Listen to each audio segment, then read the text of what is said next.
We don't need to be dicks in the gym. We don't need to be dicks on social media. If people are in there truly trying to better themselves and willing to overcome that massive amount of intimidation and still come in and still show up, man, let's encourage them. Hello and welcome to Old Man Energy, the last episode of 2023. Appreciate the time you guys have spent with us, those of you that are coming back, and those of you that are new here. Well, I hope you find a reason to come back and a reason to share it with your friends and your family, because that's what keeps us going, what allows me to continue to do what I do. So if you haven't liked and subscribed to us here or on all the different social media platforms, then please take a moment to go do that. We put daily content out everywhere, and it's usually unique, sometimes a little duplicated, but usually unique content, sometimes funny stuff, sometimes some serious stuff. The title of this podcast is New Year's Resolutions and Dicks in the Gym. They seem to go together, unfortunately. It is December 30th, and if you are one of the people who sets goals or becoming one of the people who sets goals and does different things throughout the year based on a plan, then you should by now have your plan together.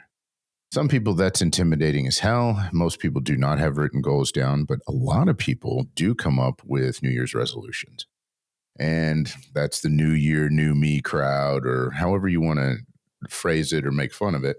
New Year's resolutions are basically goals for people that don't usually set goals, because those of us that set goals know that we don't need to wait for a particular time to get them started. But that doesn't mean that they're bad. A lot of people historically do not stick to New Year's resolutions. The challenge is that historically a lot of people also don't stick to their goals, even written goals. The percentages vary depending on what studies you look at as far as who sticks to what, who does what.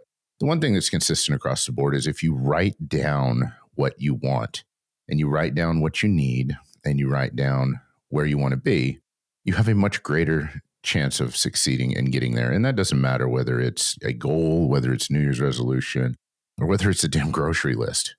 They all work. And that technique is important. It makes everything else fall in line, and it helps our brain focus on what we need to be doing. We tend to look down. Those of us that set goals for a living, not for a living, but those of us that are used to setting goals and running our life on goals, look down on people that make New Year's resolutions. Not because they're making the resolutions, but because we're dicks. And a lot of, there's no easy way to say it.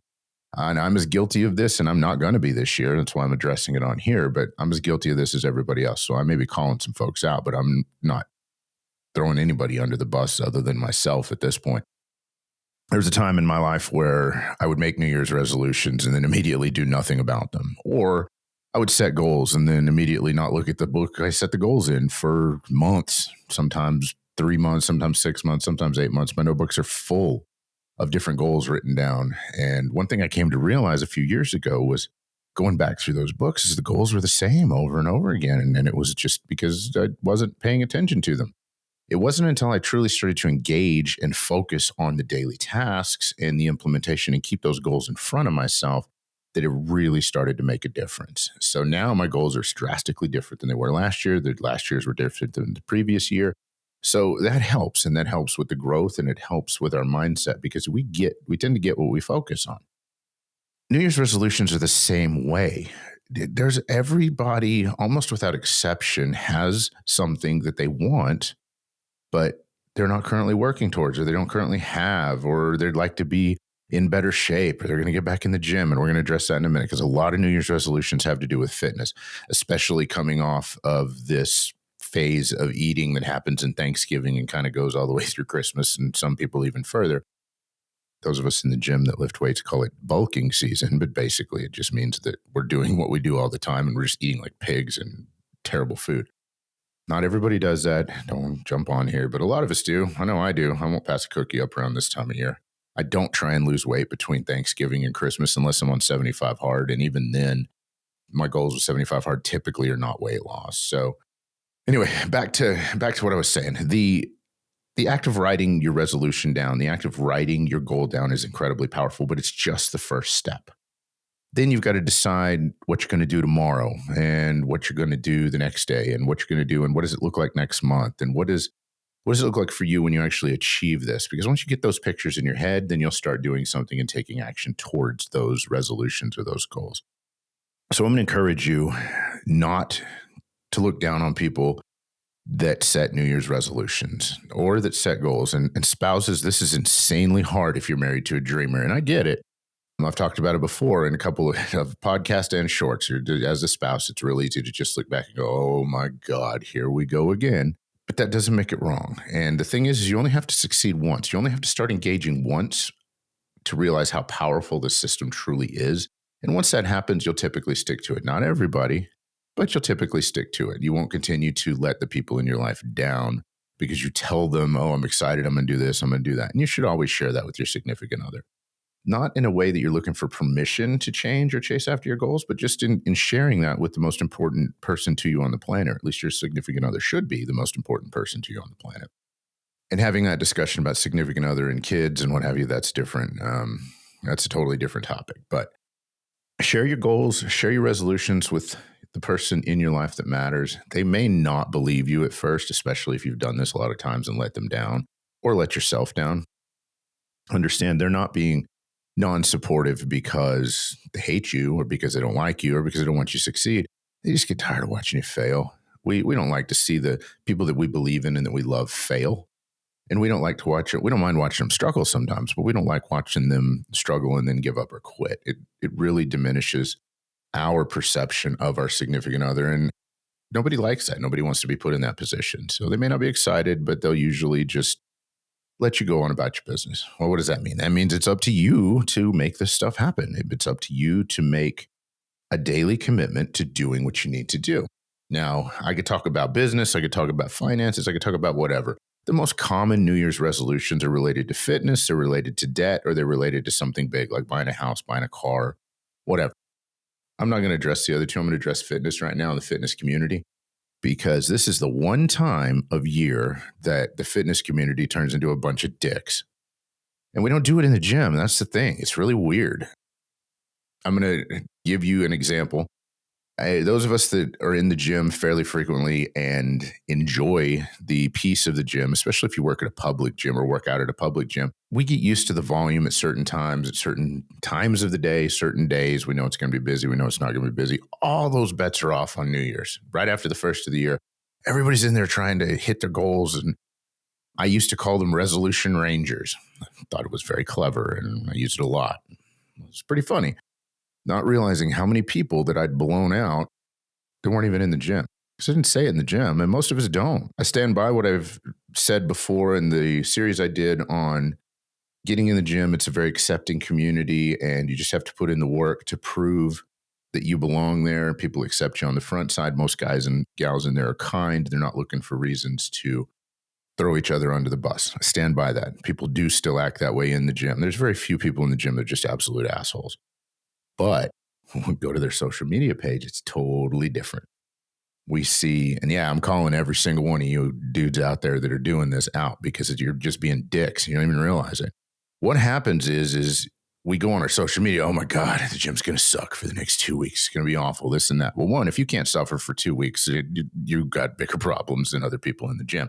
But we post that stuff and we post, oh man, get ready for the Resolution Rangers. Here we come. I can go back in some of my old posts and see it. And I may even share some of those just to throw an apology out there to anybody that I blew out when they come up on my Facebook memories this time. What happens is they see us in the gym, and we're not assholes in the gym. We're pretty kind to them. We may be frustrated because of the volume of people in our gym or whatever, but we're not assholes there. Now, what happens with technology and social media days, we've all got our phones on us. How some of us are recording in there, we're creating content. So the gym's already a massively intimidating place for somebody that's new. And now you've got all these people, it's busy, and they don't know it's different. So they think it's like that all the time. And you've got these folks in there that are working out. Some of them are intimidating. They've got the latest clothes on. They're recording. They've got the greatest workout equipment. They've got this. They've got that. It gets hard to stick to your resolution or to your goal. Just the act of showing up is hard. To win just the act of showing up is hard and it's challenging. So you get in there, okay, some of these guys aren't so bad, no big deal. Give it a little consistent, you keep going. Well, technology, because we all have our phones on us when we're in the gym, suggest friends. Oh, well, hey, yeah, I saw him at the gym the other day. Oh, yeah, hey, I saw him at the gym the other day. Oh, my buddy's friends with him. I see him. And they go to your page and it's post after post after post of bitching about how crowded the gym is, bitching about how you're not able to do what you want to do, bitching about all these new people and how they're all going to fail. And just go check your own feed and see how negative it is and understand they're going to see this one act in the gym, and that may be who you truly are, and you're just frustrated for these 2 weeks, or we're just joking back and forth amongst each other because, I mean, that's what we do. And then they see this other life on social media, and you're blowing people out that you don't even intend to, just the very act of doing that. I know that happened today with the suggestions, and obviously didn't blow me out, but people that I saw in the gym show up on my suggested news feed. And what's really got me to thinking about this is we don't need to be dicks in the gym. We don't need to be dicks on social media. If people are in there truly trying to better themselves and willing to overcome that massive amount of intimidation and still come in and still show up, man, let's encourage them. And let's not only encourage them there, let's encourage them online. Yeah, you know what? We are inconvenienced. And yeah, you know what? It's a pain in the ass whenever you're in there and you can't do your regular sets, your regular workouts, because there's a lot of people in the gym. You know, and that's part of being a public gym. Work out at your home gym for a little while, create a home gym, maybe go to a boutique gym for a week or two. I don't know what the solution is. I know for myself personally, I'm not going to let it bother me anymore. I'll go in there, I'll get my workouts done. One secret is even after New Year's, the gym's still pretty empty at 5 in the morning. As soon as they open, if you're a member of a 24-hour gym, you can get in there at 3 or 4 in the morning. Yeah, there ain't nobody going to be in there. Maybe 2 or 3 people, but it's not going to be crowded. We can make this environment and the situation work for us. Just because we're mildly inconvenienced at our normal time and something that we perceive as ours when it really belongs to everybody that chooses to show up, that makes a difference, guys. Don't be the guy this year. I'm going to challenge all of you that have been in the past not to be that way this year.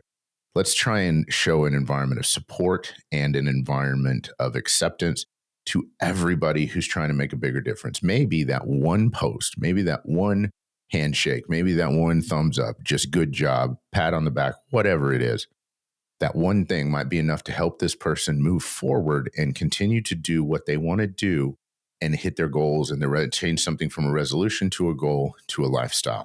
You know what? Like it or not, guys, we were all that person when we first started, walking in the gym, not knowing what the hell we were doing. And some of us was a long time ago, but I still remember a lot of it. Man, I was walking in and I'm like, I don't have half this. I don't have a weight belt. Maybe I need those. I don't know what he's using those things on his wrists for to pick up the weights. And good Lord, I can't. I'm way over here into little bitty dumbbells. And there's these guys that are my size, but they're lifting. There's just so many different things that go through your head when you're in there and trying to learn, especially if you're not having a mentor or somebody is in there who's teaching you. And granted, YouTube's helped alleviate a lot of that.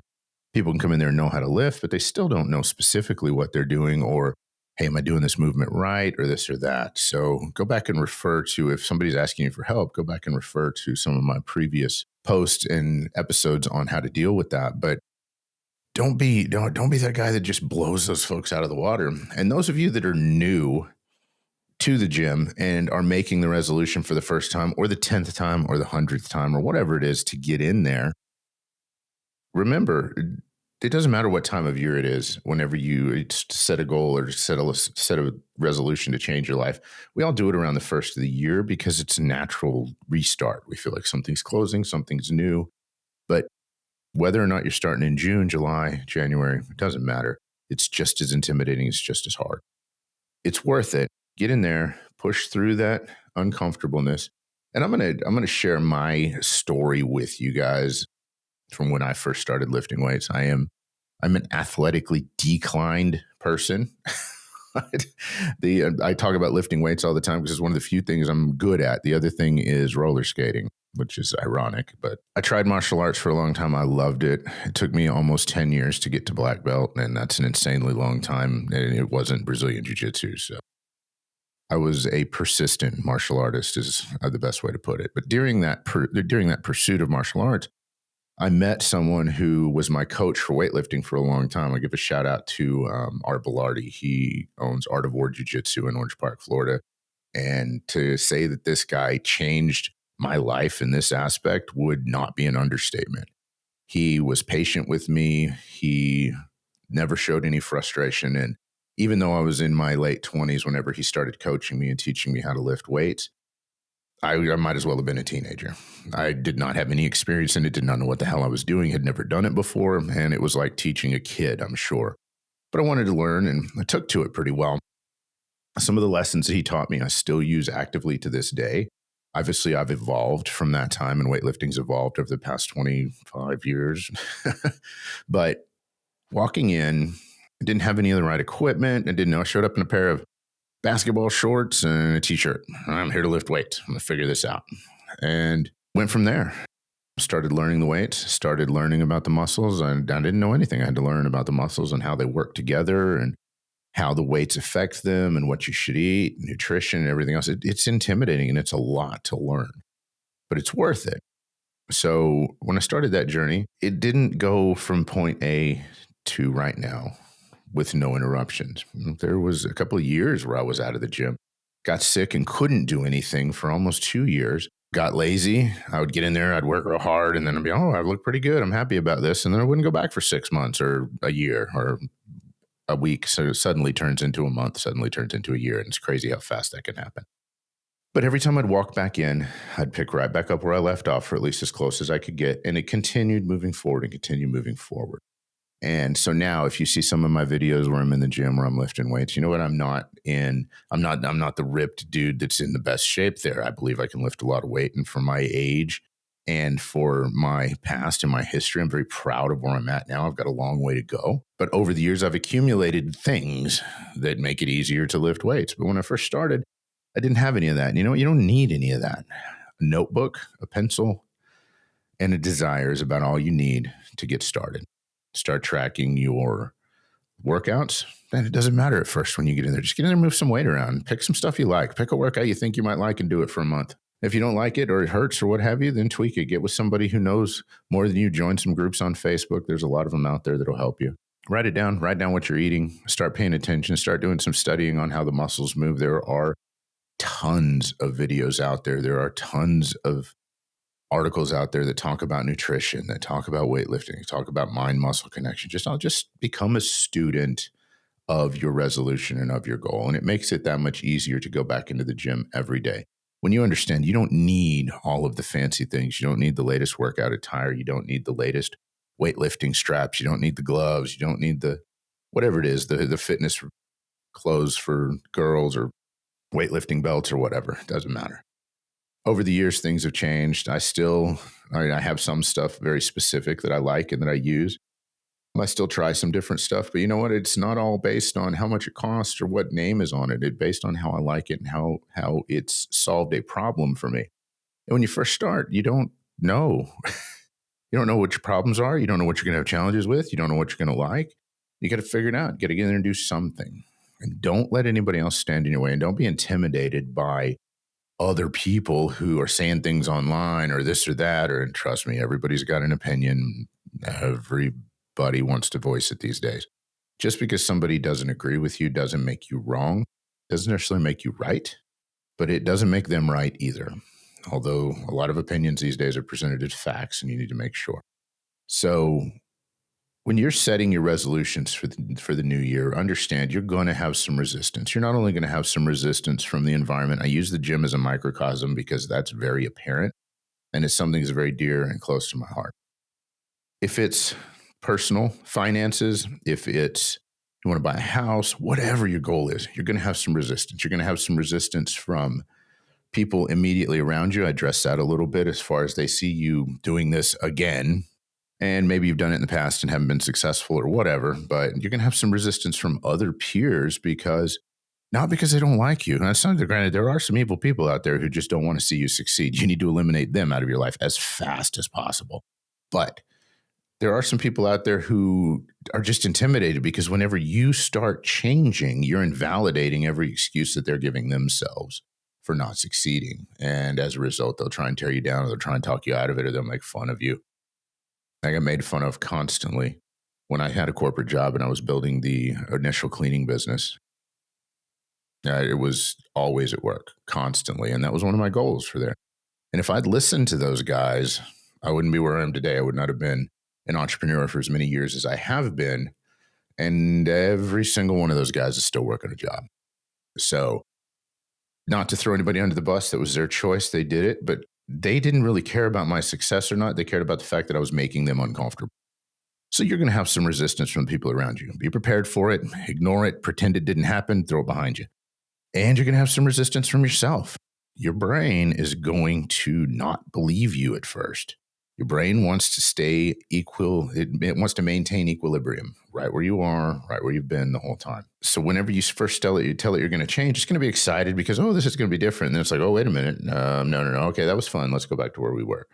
Or, God, who do you think you are that you can do this, or you can't do this, or man, that one cookie's not going to hurt anything, or whatever it is. Just those little bitch voice inside of you is going to gripe at you and tell you that you can't succeed. And it's just, you're going to mess with yourself more than anybody else is going to mess with you.